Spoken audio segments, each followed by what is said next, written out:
Hey everyone, welcome back to the channel. Today we are making red frosting and I'm going to show you step by step how to get it without any hacks, no heating, no waiting overnight, no refrigeration, no remixing, no blenders, no nothing. Are you ready? Here we go. So let's make some red buttercream. I have some white here. I have done nothing special to it except for not add hardly any liquid. I added my vanilla and that is it. So it is butter, powdered sugar, and vanilla right now. I added just a little splash of water. I'm going to show you the KitchenAid so you can see how thick this is. You want this to be thick if you don't want to have to worry about any hacks when you're doing your reds. Let me show you my KitchenAid.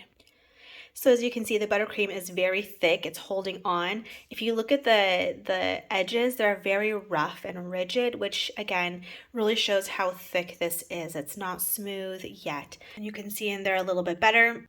It's not smooth, so I want it to be thick. And the reason is because I want to be able to add enough red dye that it absorbs into all of this powdered sugar. And the other thing is we don't want it to go on top of all the liquids and then mess up the ratio and split. So let's get our dye and add it in. So this is the red I'm using. It is just from my local shop. You can get whatever you need, Wilton or AmeriColor, whatever, but get gel. Don't get a liquid red like that you find at the grocery store. So definitely go with a gel, and let's get it mixed in. This is about a 1/4 teaspoon of gel for about, I don't know, maybe a cup and a half of frosting. I'm going to be making a lot more actually because I'm doing all the cupcakes red, but I wanted to show you just what I'm starting with.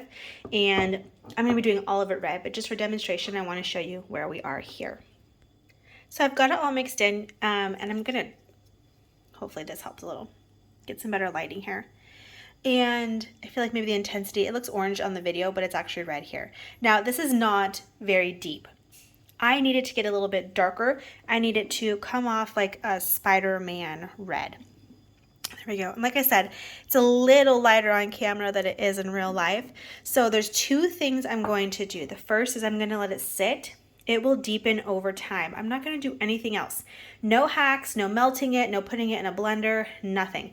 I'm just going to let it simply sit. Because I have to do the rest of the frosting, I'll actually throw it in the bowl here in a minute and we'll get it going in the KitchenAid just to make it easier for me. But that is the first step, is putting your dye in and honestly just letting it rest for, 30 minutes, whatever. I have time. I still have cupcakes in the oven. I'm not in a rush here. And I don't want to ruin it by trying a hack where I'm melting the frosting. So I actually had to make more, so I'm just going to show. I threw it all back in the mixer for convenience. There's more butter and powdered sugar in here. You can see like how dry this is, but I added more dye and you can see it is deepening so nicely. Like I barely added, this is maybe 1 teaspoon of the gel dye total.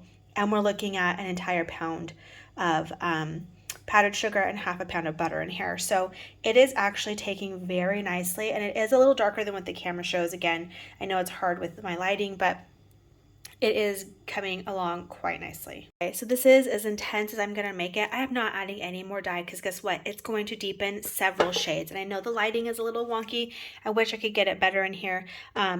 But this is, almost like Kellogg's, right? I have this silly little Kellogg's cereal thing back here. It is genuinely the same color as that Kellogg's. So I'm going to let it sit. It's going to deepen. I'll try to, I'll show you the after when I'm done piping, and you will see how dark this gets just from sitting. All that dye is absorbing into the powdered sugar. It has not split at all. And if you don't want it this thick, it's pretty firm. If you don't want it this thick, now is when you want to go ahead and you can thin it out. You can add just a little bit of liquid at a time, because again, you don't want it to split, but add a little bit of liquid at a time and you can thin this out. I'm not really gonna thin it, I don't think. This is pretty good for, I need it to be thicker for these cupcakes that I'm making. So we'll kind of see, but I'm just gonna sit and wait for it to intensify on its own. All right, so that is it. That is how you get those fantastic red colors.